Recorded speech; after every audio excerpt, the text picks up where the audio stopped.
នេះគឺជាវីដេអូនិយាយអំពីមេរៀនទី4ក្បួនផ្ទៀងផ្ទាត់សញ្ញា valid ឬក៏ fake out អញ្ចឹងដើម្បីឲ្យផ្ទៀងផ្ទាត់ថាសញ្ញាទាំងអស់នោះវា fake out ឬក៏វា valid បងប្អូនទាំងអស់គ្នាមើលលក្ខខណ្ឌដូចតទៅទី1លក្ខខណ្ឌផ្ទៀងផ្ទាត់សញ្ញា valid អានេះគឺបញ្ជាក់ឲ្យសញ្ញាដែល valid បើសិនជាមានរឿងបែបនេះតែបើសិនជាអានេះគឺជាសញ្ញា fake out បើសិនជាក្នុងករណីវាមានរឿងបែបនេះអញ្ចឹងលក្ខខណ្ឌផ្ទៀងផ្ទាត់ទី1គឺ higher time frame bias មានន័យថាលំហូរទិសដៅធំថាតើទិសដៅផ្សាងហ្នឹងវាផ្អៀងទៅខាងណាទៅខាង buy ឬក៏ទៅខាង sell អញ្ចឹងបើក្នុងករណីសញ្ញារបស់យើងស្របទៅតាមទិសដៅជាមួយនឹងទិសដៅបាទ4ម៉ោងបើស្របអូខេអាហ្នឹងគឺបញ្ជាក់ថាសញ្ញាមួយហ្នឹង valid ហើយមានន័យថាម៉េចមានន័យថាបើសិនជាវាចេញ sell ហើយទិសដៅធំថ្ងៃហ្នឹងបញ្ជាក់ bias ថា bearish អាហ្នឹងគឺរកកន្លែងចូល sell បានតែបើអត់ទេស្រាប់តាចេញមក buy ប៉ុន្តែ bias ឬក៏ trend បញ្ជាក់មកថា bearish ហើយចេញ buy signal មកអាហ្នឹងភាគរយខ្ពស់គឺ fake out ឬក៏ជា fake ជាសញ្ញាដែល false ជាសញ្ញាដែលខុសបាទទី2តំបន់តម្លៃគឺជា zone ដែលកើតឡើងនៅក្នុង order block ឬក៏ arm FVG អញ្ចឹងនៅក្នុងករណីបើសិនជាតំបន់នោះកើតឡើងវាជា order block ឬក៏ជា arm FVG ក៏ប៉ុន្តែវា follow trend វា arm មកត្រូវឧទាហរណ៍ចេះឧទាហរណ៍ថាត្នេះវាចាប់ផ្ដើមបង្កើត order block ហើយវាចាប់ផ្ដើមបង្កើត order block ហើយវាចេញសញ្ញា sell retest ហើយ time frame នៅ dashboard របស់យើងដាក់ថា bearish ហើយ trend គឺសំទោសហើយវា load ថា short ឬក៏ sell បងប្អូនទាំងគ្នាអាហ្នឹងគឺវា valid ទេអញ្ចឹងបើសិនជាក្នុងករណីយើងឃើញរូបភាពបែបហ្នឹង sell មកមិនសូវខុសទេបាទព្រោះវា follow trend ឃើញទេ sell មក follow trend អញ្ចឹងអាហ្នឹងគឺចង់បញ្ជាក់អញ្ចឹងណាបាទចង់បញ្ជាក់អញ្ចឹងមួយទៀតគឺតកតងជាមួយនឹងបាទបើសិនជាវា load នៅតំណឹងដែរ load នៅកណ្ដាលផ្លូវគ្មាន zone គ្មានអីទប់ទាំងអស់បាទអាតំបន់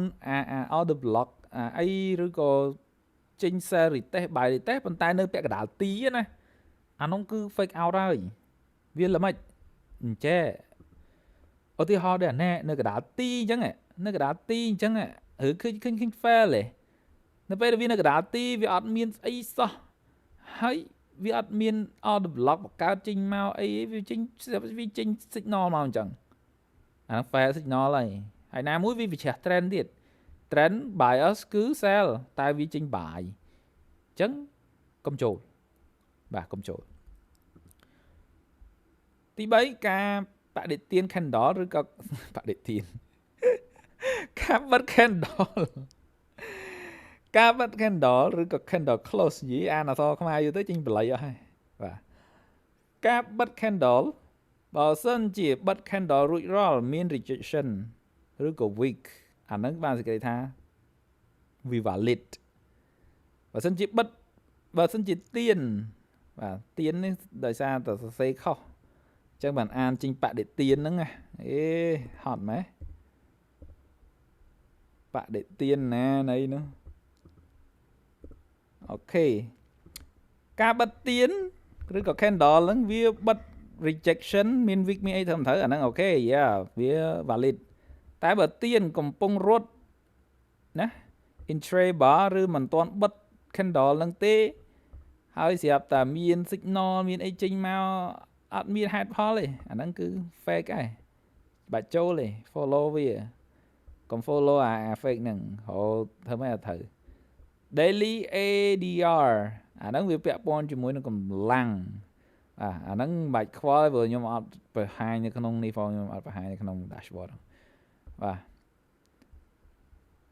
ហើយ exhausted អស់កម្លាំងរត់ឧទាហរណ៍ថាវាចេញ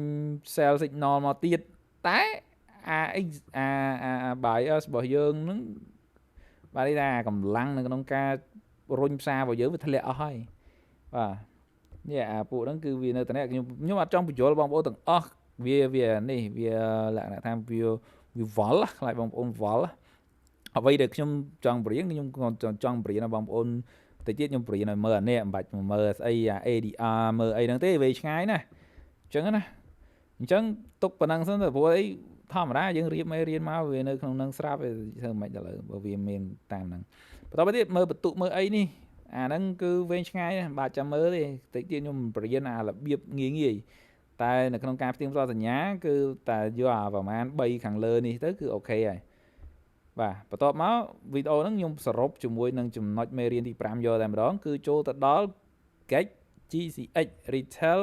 Psychology Retail Trader Psychology ជា indicator ដែលវាស់ស្ទង់ចិត្តសាស្ត្រអ្នកជួញដូររីរងជាសញ្ញាបញ្ជាក់ពីកម្លាំងនៃការជួញដូរនៅក្នុងទីផ្សារទាំងមូលថាតើនរណាជាអ្នកកាន់កាប់ទីផ្សារម្ដងពូលឬក៏បែអញ្ចឹងអាមុនហ្នឹងដែលខ្ញុំនិយាយថាស្អី ADR អីគេ exhausting អីហ្នឹងអាហ្នឹងនេះនៅក្នុងមេរៀននេះអញ្ចឹងនៅក្នុងមេរៀនរបស់យើងគឺយើងមាន indicator មួយឈ្មោះថា GEC GCH ណាឬក៏យើងអានថា GET GCH ដែលវាជា volume ចេះអញ្ចឹងអាហ្នឹងវាមិននៅក្នុងហ្នឹងគឺបានន័យថា percent បើវាតម្លៃឬក៏អា graph នេះណានៅក្នុងហ្នឹងគឺវាមានបន្ទាត់របស់វាវាមានបន្ទាត់0បន្ទាត់20បន្ទាត់80និងបន្ទាត់100ប្រសិនបើតម្លៃបាទស្ថិតនៅកណ្ដាលរែងបែបនេះណាវាស្ថិតនៅកណ្ដាលរែងបែបនេះកុំចូលផ្សារបាទរងចាំវាធ្លាក់មកទៀបដល់តំបន់គេហៅថា exhaustion ឬក៏តំបន់ដែលអស់កម្លាំងបានន័យថា seller លេងមានកម្លាំងនៅក្នុងការរុញផ្សារឲ្យទៅក្រោមទៀតនេះអស់លេងហ្នឹងឃើញទេមកដល់ហ្នឹងគិញក្រហមហ្នឹងអស់ហើយអញ្ចឹងចាប់ដើមឲ្យគេចូលbuyer ចាប់ដើម step in ប៉ុន្តែសំណួរត្រូវបានសួរថាខ្ញុំត្រូវចូលពេលដែល buyer step in មែនអត់ទេចាំ confirmation សិន confirm មិននេះវាចេញ buy ចេញ order block ចេញអីមកហ្នឹងហើយវាស្របជាមួយនឹងអាបកោពណ៌អាក្រាស់ពណ៌បៃតងខ្ចីនេះវាចាប់ដើមចេញមកហេតុអីបានពណ៌បៃតងខ្ចីចេញមកដោយសារតែវា overbought នេះវាកម្លាំងវាចាប់ដើមបុកខ្លាំងបាទវាចាប់ដើមបុកខ្លាំងសំទោសមិនមែន overbought ទេបានន័យថាវាកំពុងតែបុកខ្លាំងអញ្ចឹងនៅពេលដែលកម្លាំងវាកំពុងតែបុកខ្លាំងហើយស្របជាមួយនឹងទិសដៅ buy signal យើងចាប់ដើមចេញមកទៀតហើយវាស្ថិតនៅក្នុងម៉ោង New York ទៀតអាហ្នឹងគឺ killer zone គឺ killer